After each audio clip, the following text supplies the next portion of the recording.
Hey everybody, and welcome back to the Deep Dive. Today we're going to be looking at this idea of finding freedom even when things are dark. Ooh, that's a powerful idea. It is a powerful idea, Yeah. and so we're going to be diving into a talk called "You Shall Be Free" by Elder Thierry K. Mutombo. Okay. Now you might be surprised to hear that it's a religious talk, but stick with us because there are a lot of themes here that are surprisingly universal, and Elder Mutombo's personal story is really interesting. Yeah, I think what's really cool about Elder Mutombo is how he takes these big ideas and makes them feel real and attainable. And he starts off by talking about a visit to this place called the Sacred Grove, which is really important to his faith. And he talks about how it reinforced this idea that truth always wins.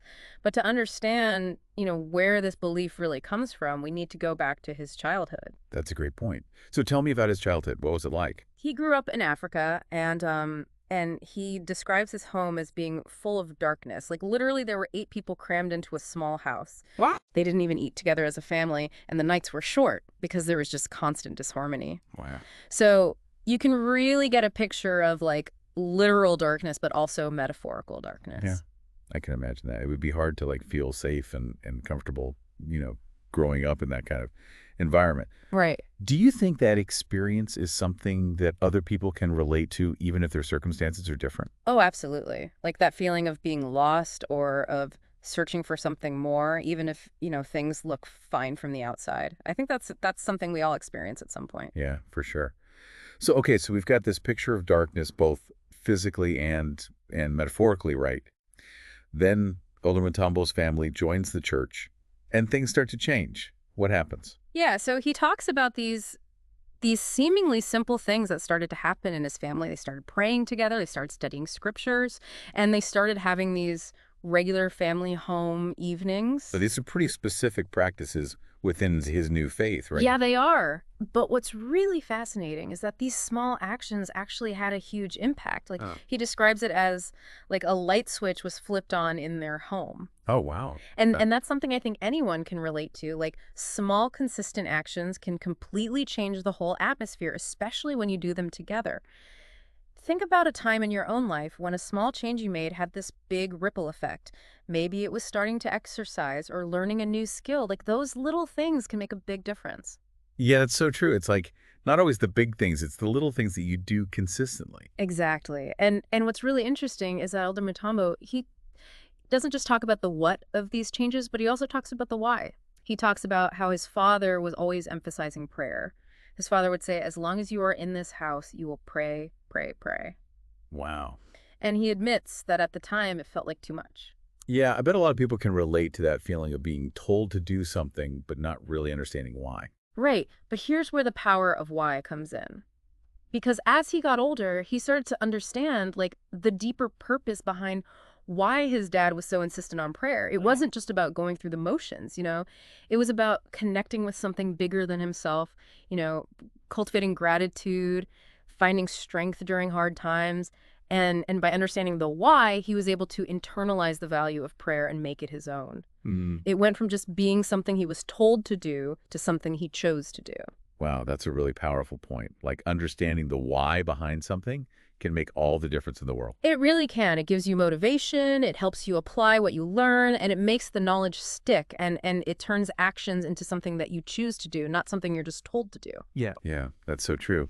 So we see how his childhood experiences, both positive and negative, shaped his understanding of faith and the power of small actions. And he goes on to share this really gripping story about a man named Brother Malumba from the Kasai region of Africa. Now, this area was in the middle of this terrible conflict, and Brother Malumba and his family were forced to hide in their home. They were caught in the crossfire. What happened to them?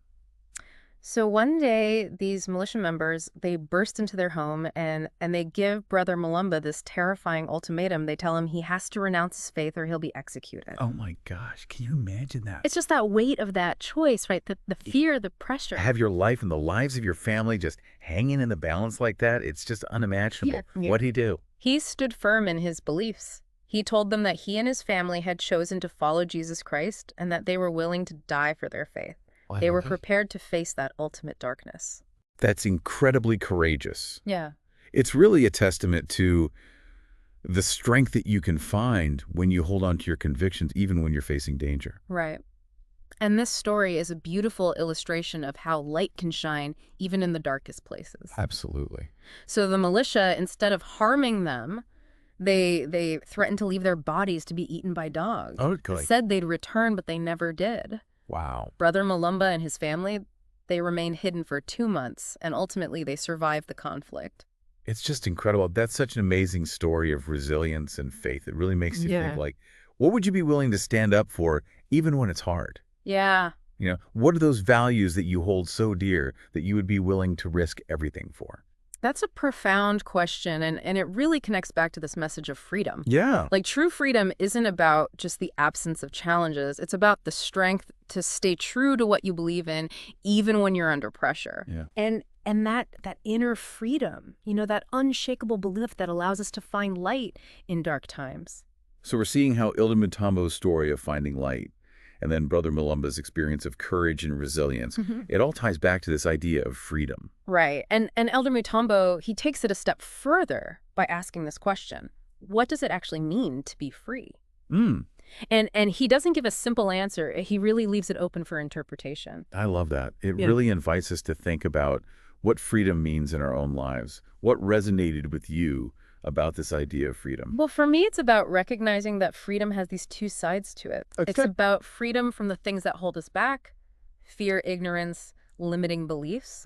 But it's also freedom, too. Okay. Freedom to live authentically, to pursue your passions, to create a life that aligns with your values. It's about having the agency to choose who you want to be and how you want to live. That's a beautiful way to put it. It's not just about breaking free from things, but it's also about embracing the possibilities. Exactly. And Elder Mutombo emphasizes that achieving this kind of freedom requires action. He talks about how after his conversion, he and his family, they were constantly asking, Lord, what will thou have me to do? It wasn't enough to just feel free. They had to align their actions with their beliefs. Yeah, so it's not a passive state of being, but it's an ongoing process. Right. Like striving to make a positive impact. It's about recognizing that we have the power to choose how we respond to challenges. And that our choices, they shape our lives. That reminds me of a quote by Viktor Frankl, who was a Holocaust survivor and a psychiatrist. Okay. And he said, between stimulus and response, there is a space. In that space is our power to choose our response. In our response lies our growth and our freedom. It's like even in the most difficult circumstances, we always have a choice. Yeah. And that choice, that's where our true freedom lies. That's such a powerful quote. And it really speaks to the heart of what Elder Mutombo's saying. He and his family, they could have easily just given in to fear and despair, but they chose to hold on to their faith and to actively seek light.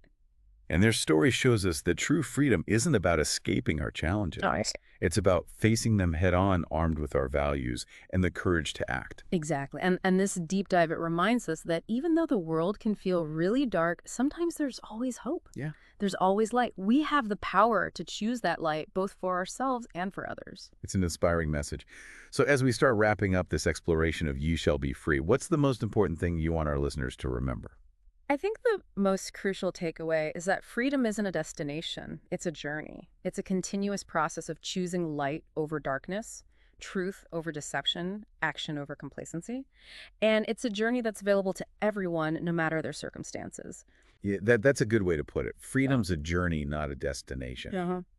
And it makes it feel a lot more attainable when you think of it that way. Yeah, absolutely. And it reminds us that even small steps, if you do them consistently, they can make big changes, Just like those small changes that Elder Mutombo's family made, praying together, studying scriptures, family home evening. Those weren't huge things, but they really changed their home. It's amazing how the small things can make such a big difference. And I think that's what makes Elder Mutombo's message so powerful.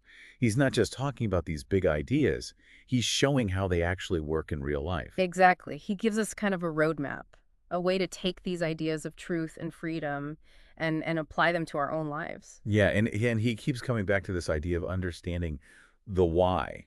It's not enough to just go through the motions. Like when we really understand the purpose behind what we're doing, it gives us that commitment to grow, Yeah. to build better relationships, to make a difference in the world. It turns it from just duty into something you really want to do. Yeah, and that's where that true freedom comes in, wouldn't you say? When you're Yeah. not just reacting to what's happening around you, but you're choosing a path that feels right to you. Exactly. It's about breaking free from those limitations. Whether it's something outside of you or your own fears and doubts, it's about becoming who you're really meant to be. So as we wrap up this deep dive into Ye Shall Be Free, I want to leave our listeners with one final thought from Elder Mutombo. He said, "When we choose to follow Christ, we choose to be changed." That's a really powerful statement. It reminds us that this journey to freedom isn't just about what's happening around us, it's about what's happening inside of us. It's about becoming better, aligning ourselves with what we really believe in, and living a life that's true to ourselves. And that transformation, that process of growing and discovering who you are, that's where you find true freedom. Well said.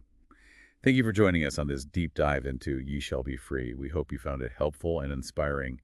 And remember, no matter where you are on your journey to freedom, it all starts with that first step.